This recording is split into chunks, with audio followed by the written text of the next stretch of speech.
So why did you run in the first place? I ran out of a mix of frustration. First of all, I was women... Because you've been writing? I've been writing for years. I was leading the Nigerian Women's Trust Fund, which is a small non-profit organization designed to get more women into government. And it was I could see primaries were 3-4 months away, and I could see that none of the women I'd been talking to was going to... Did you have a manifesto? Did you... Well, I quickly put together my thoughts, and in the letter, I know you didn't get one of the letters, but in my campaign letter begging for funds, my fundraising letter, I put out all the things that I thought as a legislator... You even did a budget. I did budgets, you know, I told people that, you know, pay... But I got money. I raised almost 10 million naira. Real politicians laugh at me and say, is that money? I was just going to say that. We can spend that in one day. I'm like, it was real money to me because it wasn't my money. That's very important to me. Real politicians... I find it interesting. So your mother told you, how much do you have when you're asking her for money? My mother is my banker because she retired from CBN. So every money I want to save, I give her. Because my mother is very simple. Don't spend it. That's the only way to keep money is don't spend it. So when I said, can I borrow some of my money? She said, no. I can loan it to you, interest-free. But I'm not going to give you your money to go and run for office. Because she knew something, obviously, that I didn't know. That if I'd gone to her, I would just keep going back, and I would be wiped out by the time I was done. You spoke of somebody who spent, was it 300 million? 350 million. Is that possible? Cash? They said it was cash in Ghana must go on the day of the primaries. And I thought that this story was going to end. And this was at the Senate level? Senate level. And I was, trust me, you can't buy Senate seat for 350M now. How much you lose? It's a lot more now. I'm quite sure it's close to 1 billion. If governors are going for 2 billion, then Senate will probably be close. So you said this is a woman, spent 350 million cash at the primaries. And she lost? She lost. The person that was telling me the story, I thought the punchline was going to be, and she won. They said she lost. And this is not that she wasn't doing other things. She had done things like giving out motorcycles. She was a... So, but isn't that scary, though, if our politicians have to spend that kind of money to get our votes? Exactly.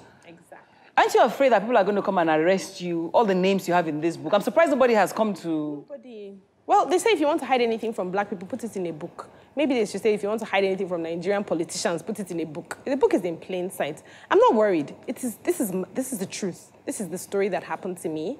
And it's not unique. Many people that go into politics face these same stories. And the stories I've heard have made me feel like my story is not even unique at all. This is what happens. But you just documented it. I just documented and you're sharing it with and the I'm rest. putting it out in a way that I know that invested politicians can't. Do you understand? So, like, obviously I can't run again. If I went back to PDP and APC, they'd be like, please. You can't run another. Be going, go. You've already told everybody our secrets. We don't want you. So, obviously, if you're an invested politician, you're not going to spill the secrets of your cult that you want to go into. So, but you are still a card-carrying member. Have you turned up your card? No, yes, I wasn't as dramatic as OBJ, so there were no cameras when I turned up my card. But to be honest, I just kept them aside as, like, mementos of a time. But so I don't consider and seeing what's happening. What's most important to you right now as you run up towards another election? Critical. What's important to me? Young people, please believe that your vote counts, and don't be scared to take your votes to elsewhere. Elsewhere meaning outside the vested interest of PDP and APC.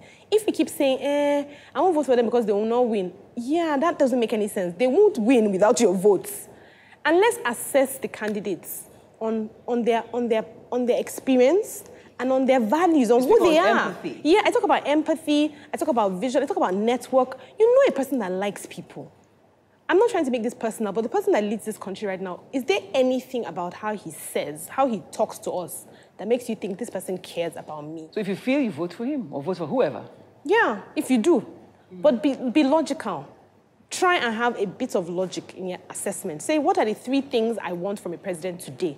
Does this person meet it? A beauty manifesto will work, wouldn't it? Beauty. Beautiful manifesto, a fantastic manifesto telling us what you're going to do. Yeah. No, but honestly, right now, I want to know your character. I'm honestly, I think your life's work will speak for you. There are many fantastic Nigerians doing wonderful things in the private sector, in different areas in academia, who have experience running things, managing things. They have a wide network. They don't have political experience. I don't think that's so vital anymore.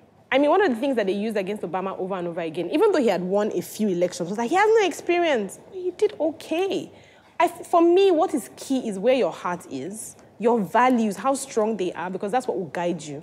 And if you really love your country and your people, I think it will come through in the decisions that you make. And I think just having a very strong network of people. So for me, a person who is not friendly, who is not outgoing, who is not confident, who is not loving, cannot be a good leader. And we see that every day. A leader doesn't want to keep people away with armed guards all over them. You know, it's just, for me, when I see the way our politicians interact with us, and they don't like us. And as you say, it might be because they've bought our votes. They didn't earn our votes, they bought our votes. So they don't feel as if they owe us anything. I've paid you up front. So the rest is for me. Thank you very much, Aisha, for being our guest. I thank you, I mean, really. And while I say go and read that book, I think what's most important now from speaking with you is, as you get your voter's card, be sure that you know the people that you're voting for. And we'll try in our own little ways to help you know some of them as much as possible, you know. And find out what's for the media as we're reporting this. What should we be doing as a media? Transparency. Just touch lights. Ask the hard questions that nobody else will ask, because you have immunity. Ask the hard questions. Do we really? Well, somewhat. So thank you once again. That's Seriously Speaking. We're back again next week. Our conversations in the political arena continue. See you next week. Bye. That's a spontaneous reaction to you. Information. Aisha for president. I'm telling you, it doesn't happen. Aisha for president. Because you are not afraid.